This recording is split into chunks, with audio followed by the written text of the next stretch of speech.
And the shepherd's staff is a comforting thing for the sheep to see and something very beneficial for a shepherd to have, because it's how a shepherd makes gentle adjustments. That's what a staff is for. You reach out and you make gentle adjustments. You have a little sheep that's wandering away, or a little lamb, and you put the little crooked edge around the sheep and gently draw them back in, or you draw the sheep together. It's sort of an extension of the shepherd's arm. So the shepherd can only reach so far with the arm, but the staff extends the arm, extends the reach.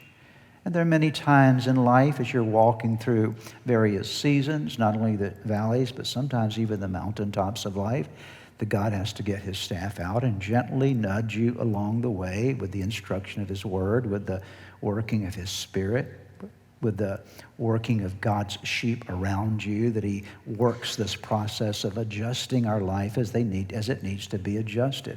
I think all of us, perhaps, if we can look back over our lives honestly, we can look at times when God had to bring some adjustment to our life, and he gently did it. It was not a massive traumatic thing, but he just gently guided us along the way and adjusted us when we were getting a little off course. Now look, if you don't pay attention to this, he also has this. Okay? Because every good shepherd has both of these things. Now, this is a little more serious.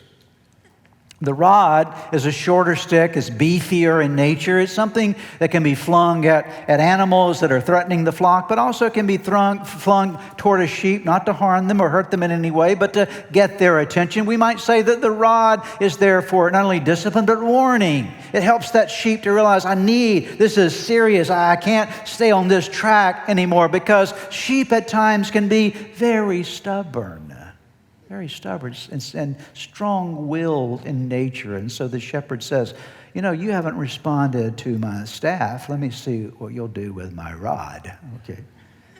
And all of us are the recipients of the rod of God at times. Ask me how I know. Because I've experienced that in my life. Have you? Has there ever been a time when God rebuked you? If you haven't been rebuked by God, probably because you're not listening.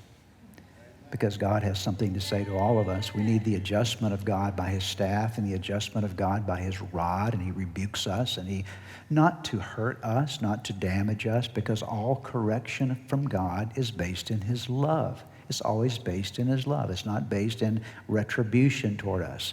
A shepherd who's just abusive to the flock isn't a good shepherd. And so the staff and the rod are not there to be used in an abusive form, but in a healthy form to make sure that we're where we need to be.